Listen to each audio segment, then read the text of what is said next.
ሰላም ጤና ይስጥልን። እንኳን ወደ ቻናላችን በሰላም መጣችሁ። ዛሬ ሁላችንም ልናውቃቸው የሚገቡ አራት አንገብጋቢ ሀገራዊ ጉዳዮች ይዘን መጥተናል። በአዲስ አበባና በመቀሌ መካከል ያለው የፖለቲካ ትኩሳት ወደ ዲፋክቶ ስቴት ወይም ደግሞ ወደ ራስ ገዝነት አዲስ ምዕራፍ መሸጋገሩ ተሰምቷል፣ እንመለከተዋለን። በሌላ በኩል ደግሞ በጎጃም ደጋዳሞት በጀነራሎች የሚመራው ጦር ከባድ ውጊያ ገጥሞታል። ደጋዳሞት ከተማ ላይ በታንክ ታጅበው መግለጫ ለመስጠት ዝግጅት ላይ የነበሩ ባለስልጣናትና ጀነራሎች ጥቃት መፈጸሙ ተከትሎ በሄሊኮፕተር ማምለጣቸው ተገልጿል። ከቦታው የደረሰን መረጃ የምናጋራ ይሆናል። በሌላ መረጃ ይህ ባለበት የትግራይ ኃይሎች በርካታ የፌዴራል መንግስት ድሮኖች መማረካቸው ይፋ አድርገዋል። በቪዲዮ አስደግፈን መረጃ እናጋራለን። እንዲሁም ከሁሉም በላይ ደግሞ መንግስት እንግዲህ ስንዴ ወደ ውጭ እየላኩ ነው ባለበት ሰዓት ከአሜሪካ ቴክሳስ የተነሳች ግዙፍ የስንዴ መርከብ ወደ ኢትዮጵያ እየተመመች መሆኑ የአሜሪካ የግብርና መስሪያ ቤት ይፋ አድርጓል። ዋሽንግተንም እንግዲህ በኢትዮጵያ ላይ የጀመረችው ሀገር አቀፍ የማጭበርበር ምርመራ ይፋ አድርጋለች፣ እንመለከተዋለን። ዛሬ እንግዲህ በሀገሪቱ ዙሪያ የተሰሙትን አራትና ሌሎችም መረጃዎችን በዝርዝር ይዘን መጥተናል። እስከ ፕሮግራሙ ፍጻሜ መረጃውን ላይክ፣ ሸር እያደርጋችሁ በድጋሚ አብረን እንቆይ። በአዲስ አበባና በመቀሌ መካከል ያለው የፖለቲካ ውጥረት አዲስ ምዕራፍ ላይ መድረሱ ተሰምተዋል። የፕሪቶሪያ የሰላም ስምምነት ተከትሎ በፌዴራል መንግስትና በትግራይ ክልል አመራር መካከል የነበረው ግንኙነት አሁን ላይ ወደ ከረረ መግለጫ መሸጋገሩ የፖለቲካ ታዛቢዎች እየገለጹ ይገኛሉ።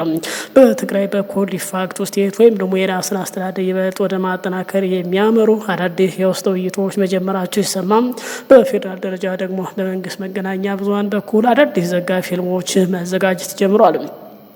ከፕሪቶሪያ የሰላም ስምምነት ማግስት ጀምሮ በፌዴራል መንግስትና በትግራይ ክልል መሪዎች መካከል በተለያዩ ወቅታዊና አካባቢ ጸጥታ ጉዳዮች ዙሪያ የሀሳብ ልዩነት ሲንጸባረቅ መቆየታቸው ይታወሳል። የፖለቲካ ታዛቢዎች እንደሚሉት ሁለቱ አካላት በቀጥታ ከመወቃቀስ ይልቅ በተከታታይ የፖለቲካ መግለጫዎችን አማካኝነት የሀሳብ ፍልሚያ ውስጥ ከገቡ ወራት ተቆጥሯል። በተለይ ደግሞ በትግራይ ክልል በኩል የነበረው ጊዜ አስተዳደር መዋቅር ለውጥን ተከትሎ ህወሓት በክልሉ ያለውን የአመራር ሚና በይፋ ዳግም ማጠናከሩም በአዲስ አበባና በመቀሌ መካከል የነበረው ግንኙነት ይበልጥ ወደ ጥንቃቄና ወደ አዲስ የፖለቲካ አመለካከት እንደገፋው ይነገራል። ይህ በእንዲህ እንዳለ የፌዴራል መንግስት ቀጠናዊ ስጋቶችን መሰረት በማድረግ ለመንግስት መገናኛ ብዙኃን አዳዲስ መመሪያዎችን ማስተላለፉን ተገልጿል። መረጃው እንዳመላክተው ሚዲያዎች በተለያየ አካባቢ ያሉ ጽምዶ ተብለው የተፈረጁ ኃይሎች ዓላማና እንቅስቃሴ የሚያሳዩ ዘጋቢ ፊልሞች፣ ዶክመንታሪዎችንም በስፋት እንዲሰሩ መታዘዛቸው ተገልጿል። በዚህ ተከታታይ ዘጋቢ ፊልሞች በተለያዩ ከቀጠናው አገራት ስጋቶች ከኤርትራ፣ ሻዕቢያ፣ ከግብጽ እንዲሁም ከተለያዩ የሀገር ውስጥ ኃይሎች እንቅስቃሴ ጋር በማያያዝ ትንታኔዎች እያቀረቡ ይገኛሉ። ይሁን እንጂ የፖለቲካ ታዛቢዎች ይህንን ሂደት የተነተኑት መንግስት እያጋጠሙት ያሉትን የውስጥና የውጭ ፖለቲካ ጫናዎች ለመመከትና የህዝብን ትኩረት ለመሳብ የሚጠቀምበት ስትራቴጂያዊ ሊሆን እንደሚችል ግምታቸውን ያስቀምጣሉ። በሌላ በኩል እንግዲህ በትግራይ ክልል ያለው ወቅታዊ ሁኔታ ለመቃወም በአዲስ አበባ ከተማ የተጠራው ሰልፍ በተመለከተ የተለያዩ መረጃዎች እየወጡ ይገኛሉ። ከቦታው የሚወጡ ሪፖርቶች እንዳመላከቱ ከሆነ በሰልፉ ላይ የተገኘ ነዋሪ ቁጥር አስቀድሞ ከተጠበቀው በታች መሆኑ ተገልጿል። ይህን ተከትሎ ሰልፉን ለማሳካት ሲባል የተወሰኑ የከተማ ነዋሪዎች እናቶችን በጸጥታ ኃይሎች ጥበቃ ስር ሆነው ሰልፉን እንዲያካሂዱ መደረጉ የተገለጸ ሲሆን ይህም እንግዲህ በከተማ ነዋሪዎች ዘንድ ለጉዳዩ የነበረው የመሳተፍ ፍላጎት ዝቅተኛ መነሳሳት የነበረበት መሆኑን እንደሚያሳይ ታዛቢዎች ገልጿል። በመጨረሻም እንግዲህ ከወደ ትግራይ ክልል የወጡ መረጃዎች አዲስ የፖለቲካ አቅጣጫ ያመላክታሉ።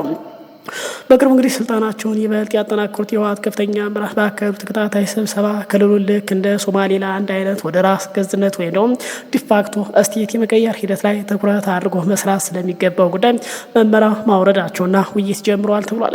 ይህ አካሄድ እንግዲህ ክልሉ በፌዴራል መዋቅር ውስጥ ያለውን የኢኮኖሚ የፖለቲካ ትስስር በራሱ መንገድ እንዲመራና የውስጥ አቅሙን ይበልጥ እንዲያጠናክር ያለመ መሆን ቢነገርም ውሳኔው እንግዲህ ወደፊት ከአዲስ አበባ ማዕከላዊ መንግስት ጋር ሊኖረው የሚችለውን ግንኙነት ወደ የትኛው አቅጣጫ ሊወስድ ይችላል የሚል ጉዳይ የበርካታ ታዛቢዎች ትኩረት ስቧል። በአዲስ አበባና በመቀሌ መካከል እየታየ ያለው የአዲስ የፖለቲካ ፍጥጫ በትግራይ በኩል እየተነገረ ያለው የዲፋክቶ አስተዳደር ሀሳብ ለሀገሪቱ ዘላቂ ሰላም ምን አይነት አንደምታ ይኖረዋል የሚሉ እንግዲህ በርካታዎች እየገለጹ ይገኛሉ። በዚህ ጉዳይ ላይ የራሳችሁን አስተያየት እንድታጋሩ በአክብሮት የጋበዝ ወደ ቀጣይ መረጃ እናመራለን። እንግዲህ በአማራ ክልል ግጭቱ ተባብሶ ቀጥሏል። በአማራ ክልል የተለያየ አካባቢ በተለይ ደግሞ በጎጃም ቀጠና እየታዩ ያለ የጸጥታ መዋዠቆች አሁንም ቀጥሏል። ባለፉት 4 ቀናት በደጋዳሞት ፈረስ ቤት ከተማና በአካባቢው ከፍተኛ ወታደራዊ አመራር የሚመራው የፌዴራል መከላከያ ሰራዊትና የፋኖ ታጣቂ መካከል ከባድ የተኩስ ልውውጥ መደረጉ ተገልጿል። በሌላ በኩል እንግዲህ ከሰሜኑ የሀገሪቱ ክፍል የትግራይ ኃይሎች ቁጥራቸው በላይ የሆኑ የቅኝትና የተለያዩ ድሮኖችን በቁጥጥር ስር መዋላቸውን የሚገልጽ አዲስ መረጃን በቪዲዮ አስደግፈው ይፋ አድርገዋል። ዛሬም ባለፉት 6 ወራት እንግዲህ በፋኖ ታጣቂዎች ቁጥጥር ስር በነበረችው የደጋዳሞት ፈረስ ቤት ከተማና አካባቢ ላይ ባለፉት ቀናት ከፍተኛ ወታደራዊ እንቅስቃሴ ሲደረግ ሰንብቷል። መረጃው እንዳመላክተው የፌዴራል መከላከያ ሰራዊት የተለያዩ ከባድ መሳሪያዎች ድሮኖችን በማሰማራት ከተማዋን መልሶ ለመቆጣጠር በከፍተኛ አመራሮች የሚመራ ዘመቻ ከፍቶ ነበር።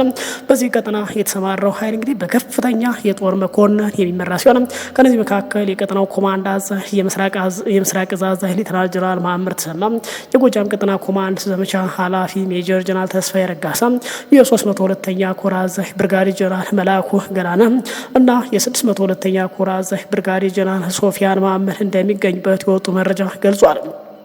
ከነዚህ በተጨማሪ የተለያዩ ክፍለ ጦሮች እንግዲህ አዛዦች የሆኑ በርካታ ኮሎኔሎችን በዚሁ ስምሪት ላይ መሳተፋቸው ተገልጿል።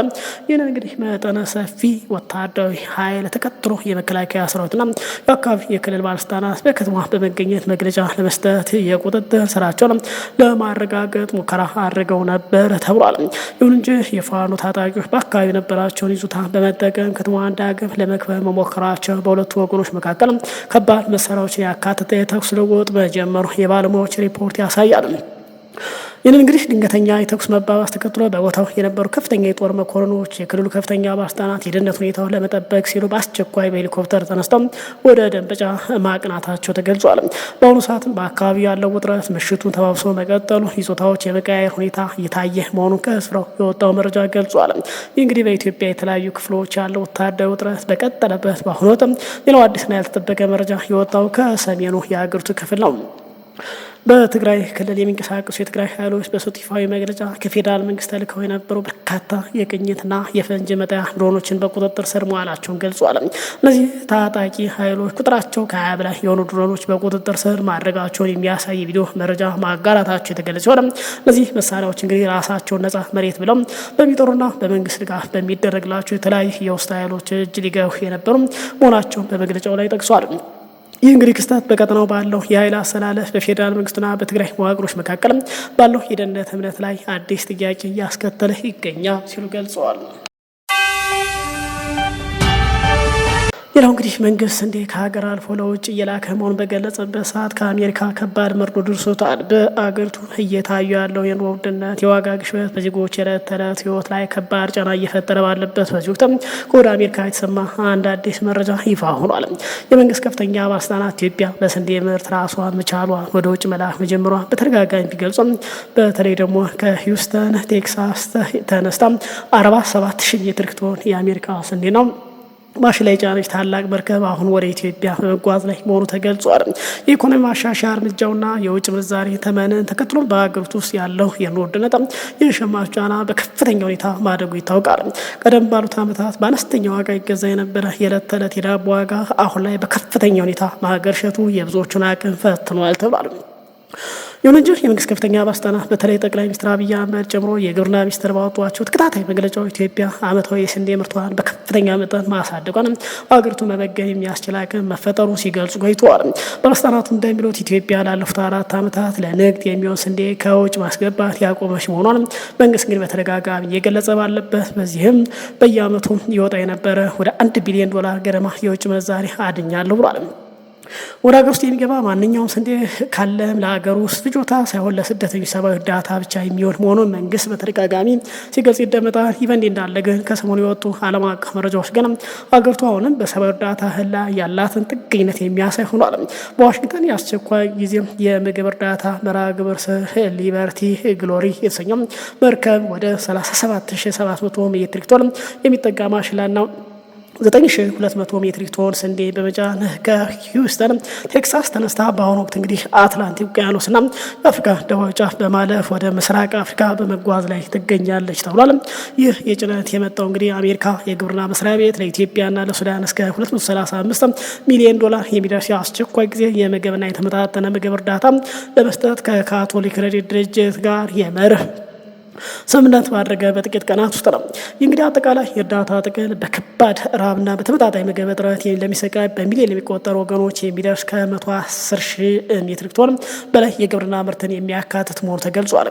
የአሜሪካ የግብርና መስሪያ ቤትም ዩኤስአይዲ በቅርቡ ባወጣው ምርት ዘመን ግምገማ ምንም እንኳ በኢትዮጵያ በመስኖ መስፋፋት በምርጥ ዘር አጠቃቀም ምክንያት የስንዴ ምርት የ8 በመቶ እድገት አሳይቶ እንግዲህ 7 ሚሊዮን ሜትሪክ ቶን ይደርሳል ተብሎ ቢገመትም የሀገር ውስጥ ፍላጎት ሙሉ በሙሉ ለማሟላት ግን አሁንም 1.4 ሚሊዮን ሜትሪክ ቶን ስንዴ ከውጭ ማስገባት ግድ ይላል ሲል ገልጿል።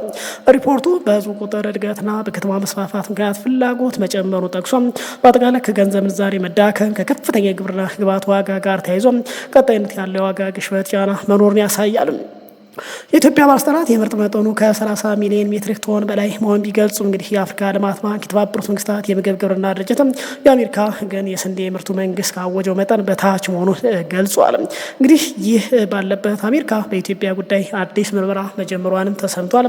ኢትዮጵያ በታዳሽ ኃይልና በኢንዱስትሪ ማምረት አቅሟ ላይ ትልቅ ምርታ እያሳየች ባለችበት በአሁኑ ወቅት ከወደ ዋሽንግተን የተሰማ አዲስ ዓለም አቀፍ የንግድ ውዝግብ የብዙዎች ትኩረት ስቧል። የአሜሪካ የንግድ መምሪያ በኢትዮጵያ ወደ አሜሪካ የሚገቡ የሲሊኮን የፀሐይ ኃይል ማመንጫ መሳሪያዎች ወይም የሶላር ምርቶች ላይ አገር አቀፍ ምርመራ መጀመሩን ዛሬ ይፋ አድርጓል። የታዋቂው የፀሐይ ኃይል ኢንዱስትሪ መረጃ ምንጭ ሶላር ፓወር ወርልድ እንደዘገበው የአሜሪካ የንግድ መምሪያ ከኢትዮጵያ ወደ አሜሪካ በሚላኩ የሶላር ምርቶች ላይ መደበኛ ምርመራ የጀመረው 8 ታዋቂ የአሜሪካ የሶላር አምራች ኩባንያዎች ያቀረቡት ቅሬታ ተከትሎ ነው። ቅሬታው እንግዲህ ካቀረቡት መካከል ግዙፍ ፈረስት ሶላር እና የደቡብ ኮሪያው ሃንዋ ግሩፕ ቅርንጫፍ የሆነ ኪው ሴልስ ይገኝበታል ተብሏል። እነዚህ ኩባንያዎች እንግዲህ እንደሚሉት በቻይና የተመረቱ የሶላር ምርቶች በአሜሪካ የጣለባቸው ከፍተኛ የጉምሩክ ታሪፍ ለማለፍ ሲባል በኢትዮጵያ በኩል ወደ አሜሪካ ኤክስፖርት እየተደረጉ ነው የሚል ክስ አሰምቷል። በቤቷ መሰረት እንግዲህ በኢትዮጵያ የሚንቀሳቀስ ቶዮ እና ኦሪጂን ሶላር የተሰኙ 2 አምራቾችም ከቻይና የሚመጡ ዋና ዋና የሶላር ግብይቶች በመጠቀም በኢትዮጵያ ያመርታሉ። እንግዲህ ከዚህ ምርቶች በኢትዮጵያ ውስጥ በቬትናም ተገጣጥሞ ወደ አሜሪካ ይላካሉ ተብሏል። ክሱ አክሎ እንግዲህ ከኢትዮጵያ የሚላኩት የሶላር ሞዴሎች መካከል 70% የሚሆነው ቀደም ሲል በአሜሪካ ቀረጥ የተጣለባቸው የቻይና ምርቶች የማቀነባበሪያ ሂደቶች ያካትቱ ናቸው ተብሏል። በአጠቃላይ እንግዲህ የኢትዮጵያ መንግስት ግን ቻይና ላይ በተለይ ደግሞ የአሜሪካ መንግስት ማዕቀብ መጣሉን ተከትሎ ቻይና እንግዲህ ምርቶቿን በኢትዮጵያ መንግስት በኩል ባደረገችው ስምምነት ተጠቅሞ በኢትዮጵያ መንግስት በኩል አልፎ ወደ አሜሪካ እንዲላክ ተደርጓል ወይም እየተደረገ ነው ተብሏል። ይህንን ተከትሎ እንግዲህ ምርመራው ተጠናክሮ ቀጥሏል። በአጠቃላይ ግን ይህ ምርመራ እውነት ከሆነ በኢትዮጵያ መንግስት ላይ ጠንከር ያለ ማዕቀብ ይጣላል ሲል አስጠንቋል። እንግዲህ ምን ይሆናል የሚለውን ወደፊት የምናይ ይሆናል። ክቡራን አድማጭ ተመልካቾች ሰዓቱ መረጃ ይመስላል። ሰዓታት በኋላ በሌላ መረጃ እንገናኛለን። እስከዛው ሰላም ቆዩ።